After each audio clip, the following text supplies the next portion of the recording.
Hello and welcome to Economics and You. I am your host, Mr. Samuelson. Today we are looking at the corporate world and at franchises. Let's dig in. All right, corporations and their structure. Corporations are generally created when a business is expanding and they're expanding rapidly. These are not your neighborhood mom and pop stores. These are much bigger organizations that spread out over multiple locations usually. These were businesses that were sole proprietorships, or more likely they were partnerships. But they've got to get rid of that model because they want to be able to have more money and they want to be able to make decisions more quickly than a partnership allows. To do this, they're going to use the money of a lot of people. So a lot of people are going to invest into this corporation, but a single individual is going to be the person that officially runs the corporation. We'll get more into that in a moment. But what is a corporation? Well, corporations are legally treated like individuals. This is kind of a funny legal concept within business that can cause some confusion. It very famously caused confusion in the 2011-2012 presidential election. In 2011, Mitt Romney, who eventually got the Republican nomination to be president and lost that election to Barack Obama, had said publicly, corporations are people, my friend. Well, they're not people, but legally speaking, they are treated like individual people in a number of ways. So saying that they are people, I'm sorry, Mr. Romney, is incorrect. But saying corporations are legally treated like people, my friend, that would be mostly correct. Corporations can own property. They have to pay taxes. They can make contracts. They can sue and be sued. All of these things are true for corporations. Stockholders, these who own portions of the stockholders own portions of the company, but they're protected from the company's debts. This is different than a sole proprietorship or a partnership. A sole proprietorship or a partnership, business debts are individual debts. But here, the company exists separate from the other people. It is its own legal entity. Its debts are its own debts. And for this privilege, they will pay a higher tax rate. Now, registering a corporation. If a partnership wants to become a corporation, they have to register it. They have to go through this legal process of becoming a corporation. You don't just become one because you want to. Registered corporations are led by a board of directors. So this is a group of people that come together that provide some level of leadership guidance to the organization as a whole.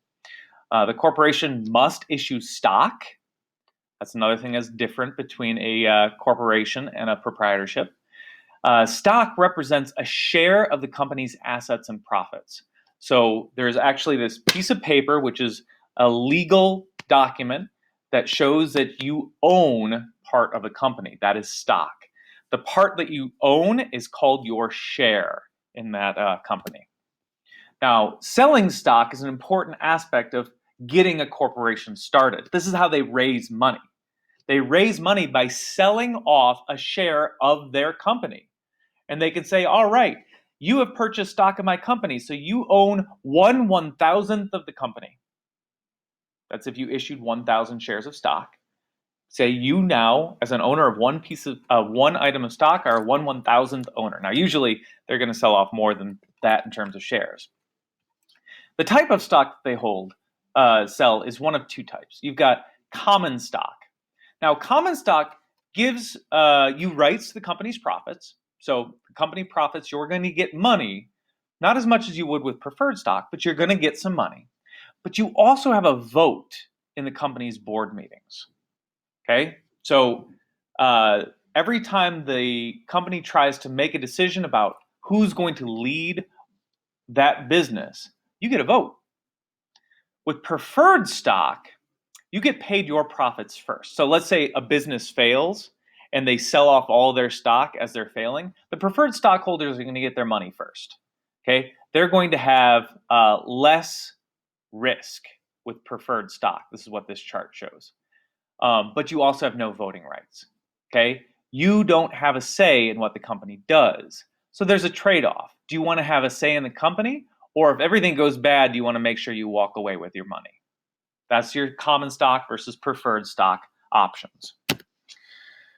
Okay, that board of directors came up before, and I want to take a moment to discuss what a board of directors is. The company's founders name their first board members. And it's usually them, right? If you start a corporation, you're going to be on the board of your own corporation, but you'll have to invite other people in to join that board as well. Usually these are your biggest investors in the company will get a spot on that board. But after that initial board, the stockholders themselves can elect new board members. This is where the voting comes in when we talked about preferred stock and common stock. Your common stock holders get to vote on who sits on the board. So those people can put new faces around this table. The board then selects the people who run the corporation, but it doesn't have a say in the day-to-day operations. So this board will sit down and they can have a vote on whether or not this young woman right here should be the head of the company, whether or not she should be the CEO, the chief executive officer. If they think that she's not doing a good job, they can oust her, they can vote her out. Now, this happens sometimes with companies. She might have been the founder of the company. It might have been a sole proprietorship that became a partnership, that became a corporation, and she was always the head of it. But now, as a corporation, she has a board. And one day the board says, you know what, you're not running this company very well anymore, so we're going to vote you out. And she loses her job. It's the company she founded, but because she went corporate, she's responsible to a board of directors. So that does happen. It can happen. And it's a risk that corporations take. All right, franchises. Franchises exist when a corporation allows an individual to use their name and sell their products. That is, an individual owns a business. So it's kind of like a sole proprietorship, but it's not exactly their own business. They are running a franchise of somebody else. McDonald's, all these companies do a lot of these. Okay, you get an idea that you want to run your own business, except I don't really know how to do it. McDonald's seems to have figured this out pretty well. So instead of opening my own restaurant, I'm going to open a McDonald's restaurant. This happens very frequently. Most of the McDonald's you've probably been in your life have not been corporate McDonald's, they've been franchise McDonald's. This is how they do their business. The franchisee, person who's starting the new McDonald's, pays an initial fee, pays some money to McDonald's. Hey, McDonald's, I want to start a business. They pay an initial fee. They might even get their loan for the business through McDonald's. They also pay a percentage of future profits to the franchisor. So McDonald's is going to get a cut of all the money that the owner of this particular McDonald's makes. The individual still owns it. The individual runs it. McDonald's just gets a cut. And of course, the owner sells McDonald's products. Now, here's some advantages of franchises. Number one, starting a franchise gives the owner immediate name recognition. Okay, if you're going to start a Wendy's restaurant, people are going to see that sign. They're going to know Wendy's. They're going to stop in at Wendy's if they want a Wendy's hamburger, right? People know Wendy's. Where if you start a restaurant called Lucy's, people are going to drive down the road, and if they even notice your sign for Lucy's, they don't know what you sell. They don't know what you're about. And geez, I'm really in the mood for a hamburger. Oh, there's a Wendy's down the road. I'm going to go there. So there's an advantage to that name recognition. The franchisee can follow a proven model of success.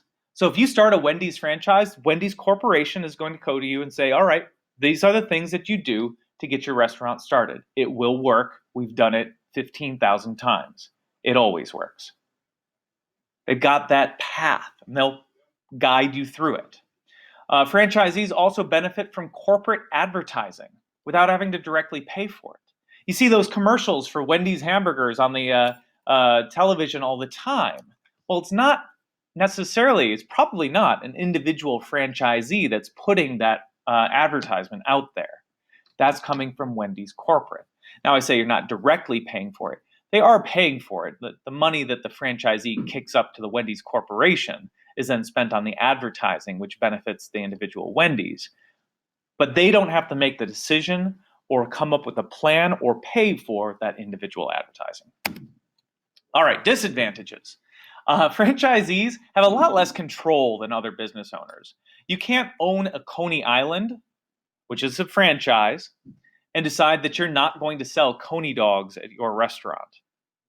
You don't have that freedom. You don't have that choice. Your menu items are largely set by Coney Island corporate, and you don't have a whole lot of flexibility there. Also, both franchisees and the franchisors suffer from poor service at individual locations. So if this picture and these cockroaches was taken at any Coney Island restaurant in your city, and the news of this gets out there, oh, cockroaches at Coney Island, that's what it's going to say, cockroaches at Coney Island. And now all of a sudden, all of the Coney Island franchises in that area are going to get labeled with this dirty, nasty message, and everybody's business is going to suffer. So that is a disadvantage for individual franchisees. It's like you might run a perfectly clean restaurant, but you're getting tagged with this label. And then also for corporate, it's like, oh, you're franchising people who don't know how to run restaurants. Maybe all of your restaurants are like this. That idea is out there, and it's no good for the business. All right, that was all for today. I hope you learned something, and farewell.